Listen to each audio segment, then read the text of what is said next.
Good evening, and welcome back to the Shadows. This is SL Tonight presents Tales That Terrify, Series 3. I'm Felix Lubezki, and tonight we return to the book Alfred Hitchcock himself said was too shocking for television. Our second story is William Sansom's A Woman Seldom Found, a deceptively elegant tale set in Rome that begins with romance and ends with pure, lingering dread. Hitchcock knew actors could never pull this one off on the small screen, but here, in the dark, we don't need actors. We just need the words and your imagination. Dim the lights. Let's begin. Once a young man was on a visit to Rome. It was his first visit.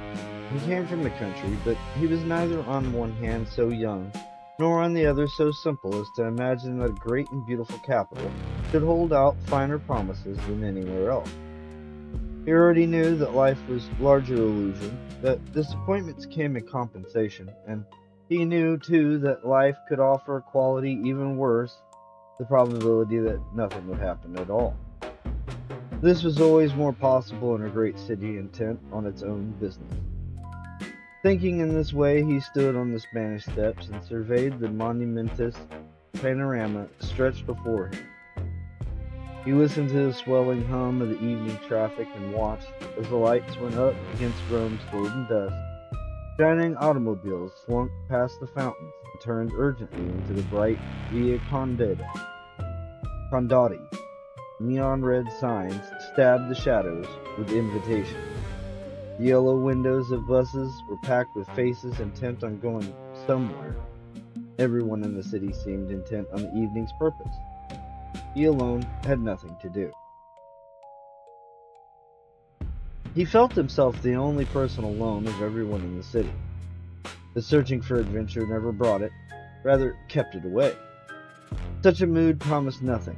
So the young man turned back up the steps, past the lovely church, and went on up the cobbled hill towards his hotel. Wine bars and food shops jostled with growing movement in these narrow streets. But out on the broad pavements of the Vittorio Veneto, under the trees mounting to the Borghese gardens, the high world of Rome would be filling the most elegant cafes in Europe to enjoy their aperitifs in the twilight. I have no idea what that word is. That would be the loneliest of all. So the young man kept to the quieter, older streets on his solitary errand home. In one such street, a pavementless alley between odd, old yellow houses, a street that in Rome might suddenly blossom into a secret piazza of fountain and Baroque church, a grave, secluded treasure place. He noticed that he was alone, but for the single figure of a woman walking down the hill towards him. As she drew nearer, he saw that she was dressed with taste, that in her carriage was a soft Latin fire, that she walked with respect. Her face was veiled, but it was impossible to imagine that she would not be beautiful. Isolated thus with her, passing so near to her, and she symbolized the adventure of which the evening was so empty. A greater melancholy gripped him. He felt wretched at the gutter, smaller, sunk, pitiful, so that he rounded his shoulders and lowered his eyes, but not before casting one furtive glance into hers. He was so shocked at what he saw that he paused, stared, shocked, into her face. He had made no mistake. She was smiling. Also, she too had hesitated. He thought instantly, or? But no, it was not that kind of smile, though as well it was not without affection. And then amazingly she spoke. I know I shouldn't ask you, but it's such a beautiful evening, and perhaps you are alone as am I. She was very beautiful. He could not speak, but a growing elation gave him the power to smile, so that she continued, still hesitant, in no sense soliciting. I thought perhaps we could take a walk. An aperitif. That same word. I guess it must be a word meaning stroll. At last the young man achieved himself. Nothing would please me more. And the Veneto was only a minute up there. He smiled again. My home is just here. They walked in silence a few paces down the street, to a turning that the young man had already passed. This she indicated. They walked to where the first tumble houses ended in a kind of recess, and the recess was set in the wall of a garden, and behind it stood a large and elegant mansion. The woman, about whose face shone a curious glitter, something fused of the transparent pallor of fine skin, of gray but brilliant eyes, of dark eyebrows, and hair of lucent black, inserted her key in the garden gate. They were greeted by a servant in velvet livery. In a large and exquisite salon, under the chandeliers of fine glass and before a moist green courtyard where water played, there were served a frothy wine. They talked. The wine, iced in the warm Roman night, filled them with an inner warmth of exhilaration. But from time to time the young man looked at her curiously.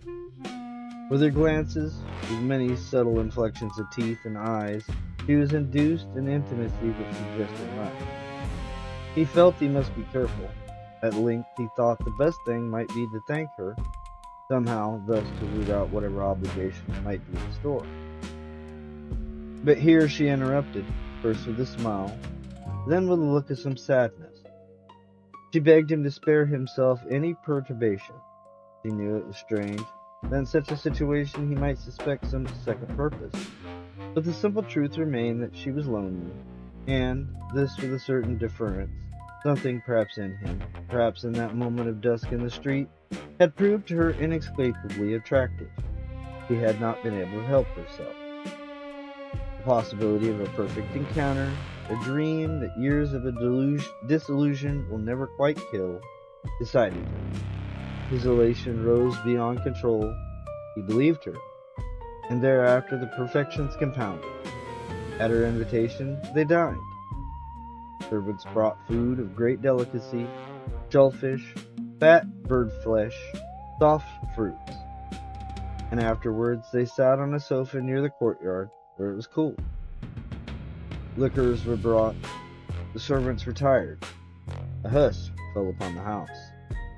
They embraced. A little later, with no word, she took his arm and led him from the room. How deep a silence had fallen between them! The young man's heart beat fearfully. It might be heard, he felt, echoing in the hall, whose marble they now crossed, thence through his arm to hers. But such excitement rose now from certainty that such a moment, on such a charmed evening, nothing could go wrong. There was no need to speak. Together they mounted the great staircase. In her bedroom, to the picture of her framed by the bed curtains and dimly naked in a silken shift, he poured out his love, a love that was to be eternal, to be always perfect, as fabulous as their exquisite meaning. Softly she spoke the return of his love. Nothing would ever go amiss, nothing would ever come between them, and very gently she drew back the bedclothes for him. But suddenly, at the moment when at last he lay beside her, when his lips were almost upon hers, he hesitated. Something was wrong. A flaw could be sensed. He listened, felt, and then saw that the fault was his. Soft shaded lights by the bed, but he had been so careless as to leave on the bright electric chandelier in the center of the ceiling. He remembered the switch was by the door. For a fraction then, he hesitated. She raised her eyelids, saw his glance at the chandelier, understood. Her eyes glittered. She murmured, "My beloved, don't worry. Don't move." And before we get to the end of our story, let us go to our sponsors.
My beloved, don't worry, don't move.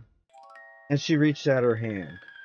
Her hand grew larger, her arm grew longer and longer, stretched out through the bed curtains, across the long carpet, huge and overshadowing the whole of the long room, until at last its giant fingers were at the door. With the terminal click, he switched out the light.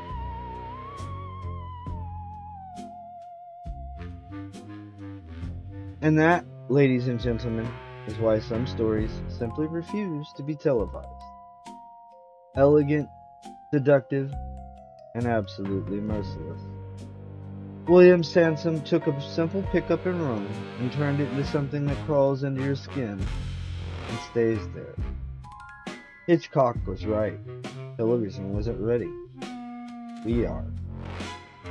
Next week, we continue the Forbidden Anthology with the next tale Hitchcock handpicked. Until then, this has been SL Tonight Presents Tales That Terrify. We are where the nightmares go.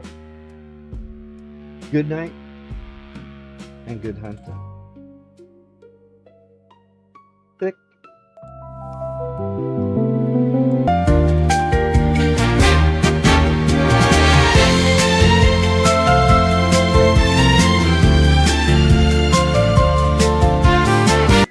And one more for the road, as they say.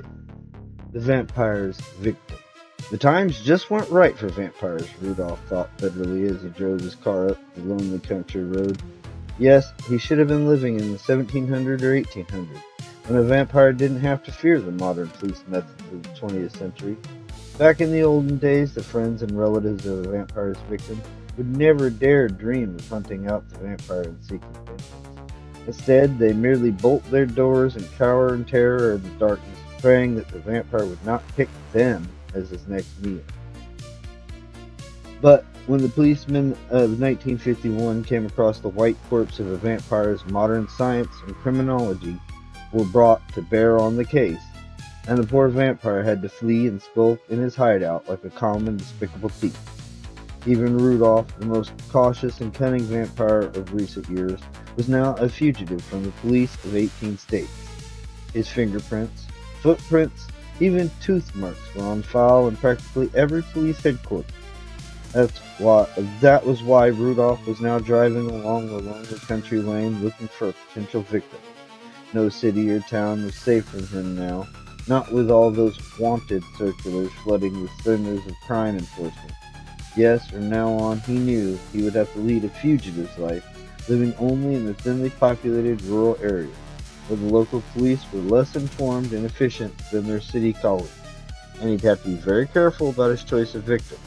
He'd have to rely on hobos, wanderers, hitchhikers, those without families or friends who would raise a hue cry upon the disappearance or death of his victim.